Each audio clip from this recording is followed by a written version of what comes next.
그때 가서 이 반야심경이 이어서 신무가해를 이야기합니다. 우리의 이 마음은 만나는 것마다 그것에 걸립니다. 그게 무엇이든 내려놓지를 못합니다. 앞에서 설한 공의 뜻은 바로 내려놓는 것입니다. 어떤 때는 공에 집착한다고 말하지 마십시오. 공 또한 공한 것입니다. 여러분이 공에 집착하기 때문에 유로 변합니다. 이것은 바로 공은 본래 불공이라고 설하는 것입니다. 공이 본래 불공입니다.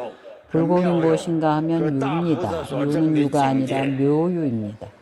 대보살이 증득한 경계를 말합니다. 우리가 첫 번째 단계로 관상을 해야 합니다. 무엇을 관상하는가 하면 아무것도 집착하지 않는 것입니다. 그러면 바로 해탈하는 것입니다. 그러나 처음 시작을 할 때에는 선법에 수순하고 악법을 단절해야 합니다. 선으로 악을 대치하면 악은 없고 순수한 선만 남습니다. 선 또한 존재하지 않습니다. 선 또한 걸림이 있는 겁니다. 마음이 공한 경계에 도달하면 한 법도 세움이 없습니다. 하나의 법도 세우지 않는다는 뜻은 바로 아무것도 집착하지 않는다는 것입니다. 망법을 집착하지 않을 뿐만 아니라 청정한 법 또한 집착하지 않는 것입니다. 그때가 되면 일체 상도, 일체 법도 없습니다. 무아, 무인, 무자, 무타. 바로 우리가 금강경에서 방금 설한 것과 같습니다. 아상이 없고 인상이 없습니다. 중생상이 없고 수자상이 없습니다. 그러나 지혜도 없고 얻을 바도 없다는 뜻은 그 내포하고 있는 뜻이 아주 광대합니다. 얻을 바가 없으므로 보리살타는 반야바람이 있다를 의지하는 연고로 마음에 걸림이 없고 걸림이 없는 연고로 공포가 없고 전도 몽상을 멀리 여의고 구경의 열반을 얻습니다.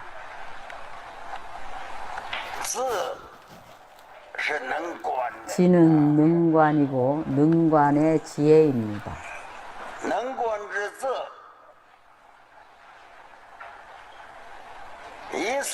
이 능관의 지혜로 소증의 이치를 증득합니다.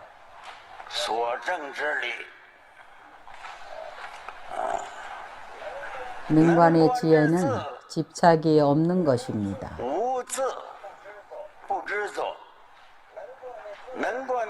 능관의 지혜는 집착이 없습니다. 소관의 이치에 대해서도 능관도 집착이 없고 소관의 이치에 대해서도 집착을 안 합니다. 이것이 집착을 안 한다는 뜻입니다.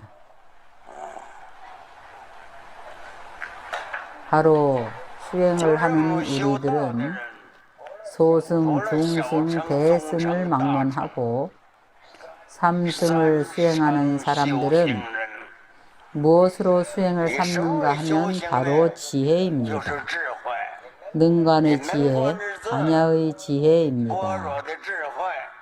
일체법이 다 공함을 비추는 것입니다.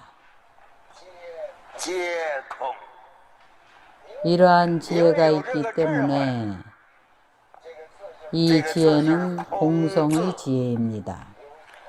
공성의 지혜로부터 얻어진 이치, 모든 법의 체성을 얻는 것입니다. 모든 법의 체성은 본래 없습니다. 법성이 공으로 돌아갑니다. 그래서 우리가 보는 일체법은 유이고 공을 보지 못합니다. 이 유는 진정한 유가 아닙니다. 거짓입니다. 공화입니다. 눈병이 나면 무엇이든지 두세 개로 보입니다. 사실은 아닙니다. 한 개도 없습니다. 눈이 허공꽃을 보는 이유가 이것을 말하는 겁니다. 이 무지영무들 지혜도 얻을 것도 없다 해서 도업을 성취하고 깨달음의 지혜를 성취하고 보살도를 성취합니다.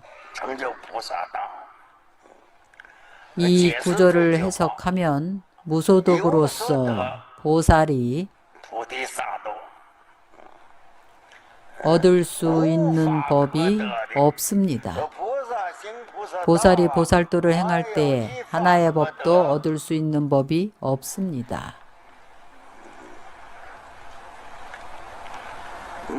그럼 증득한 열반은 어떤가요? 증득할 열반이 없습니다. 우리가 금강경에서 말했습니다. 부처님께서 수보리에게 말씀하십니다. 얻을 수 있는 안욕따라 삼맥삼보리가 없다고 합니다. 이 점을 수보리는 체득했습니다. 심경도 이와 같습니다. 반야바라밀다 지혜를 의지해야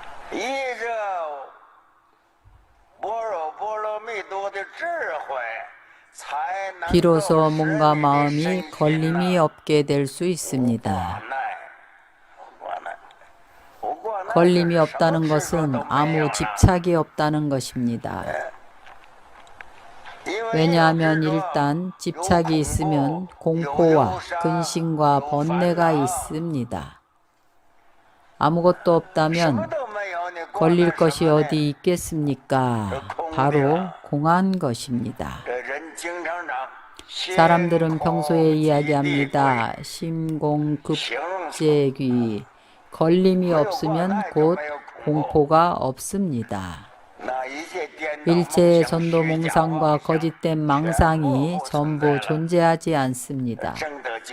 구경의 열반을 증득합니다. 왜냐하면 우리가 평소에 수행을 할 때에 누구를 막론하고 목적이 있고 얻고자 함이 있습니다. 이 어둠은 어둠에서 얻을 것이 없는 경지에 도달합니다. 예를 들면 우리가 아미타불 연부를 해서 극락왕생을 구합니다. 아미타불 연부를 하는 목적이 극락왕생을 하고자 하는 것입니다. 극락세계 왕생을 하게 되면 바로 이것이 무소득입니다. 무엇을 얻는가 하면 극락세계는 진실이 아닙니다. 역시 무소득입니다.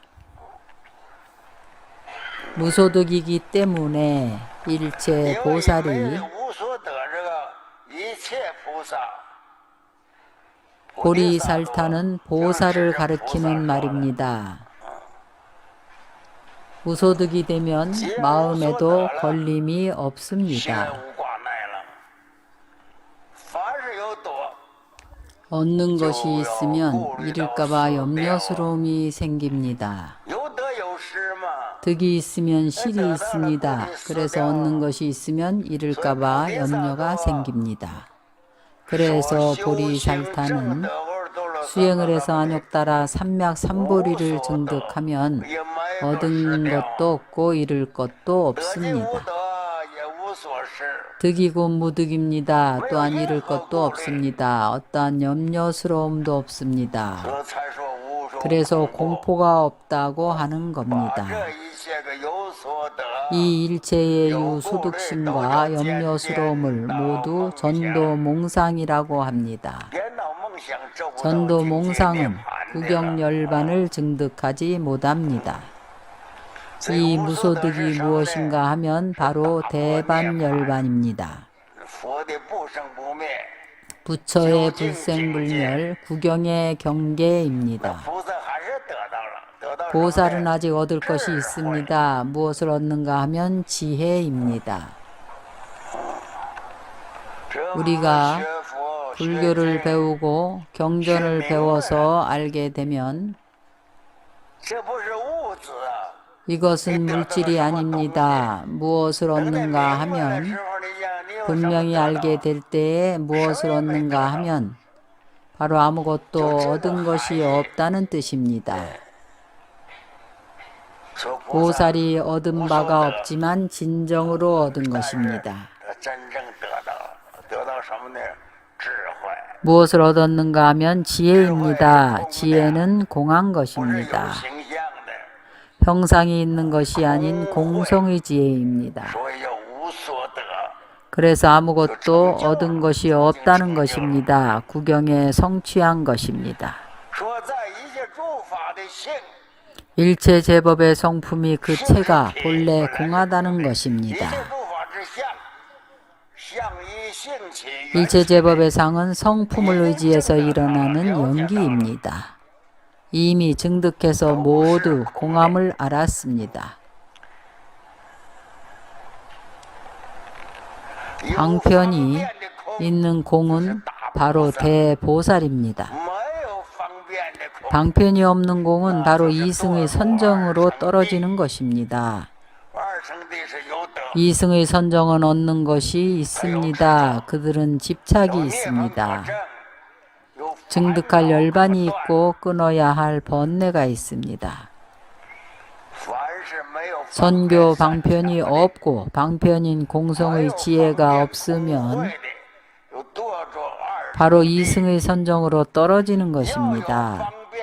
방편인 공성의 지혜가 있으면 무소득입니다. 능타가 없고 소타도 또한 없습니다. 그래야만 위없는 깨달음에 도달할 수가 있습니다. 공에는 두 가지 뜻을 포함하고 있습니다.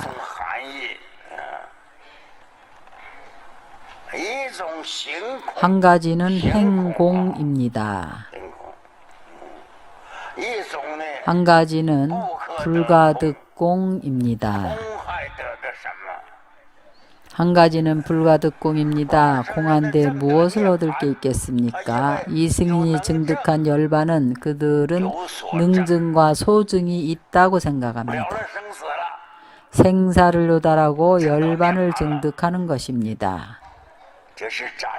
이것은 임시적인 방편승입니다. 구경의 요의가 아닙니다. 이 승인은 그것을 구경의 요의로 생각하고 집착합니다. 그들은 성교 방편의 공해가 없습니다. 그들은 공해를 증득하더라도 그 공해가 성교 방편을 일으키지 못합니다. 중생을 이익하게 하지 못하고 이승의 지위에 떨어집니다. 그 대보살이 성교 방편을 행할 때에 그는 타락하지 않습니다. 성교 방편이기 때문입니다. 왜냐하면 그는 지혜가 있습니다. 성교 방편의 지혜입니다. 그래서 그는 곧바로 깨달음에 이릅니다. 깨달음을 증득할 수 있습니다.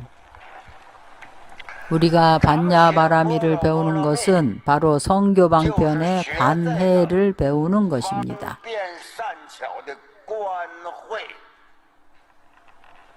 성교 방편에 관이 있어야 하고 이 관에서 생겨난 지혜입니다.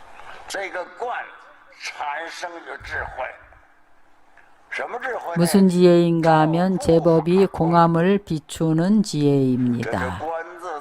이것이 관자재 보살의 첫 번째 말씀인 조견 오온계공입니다.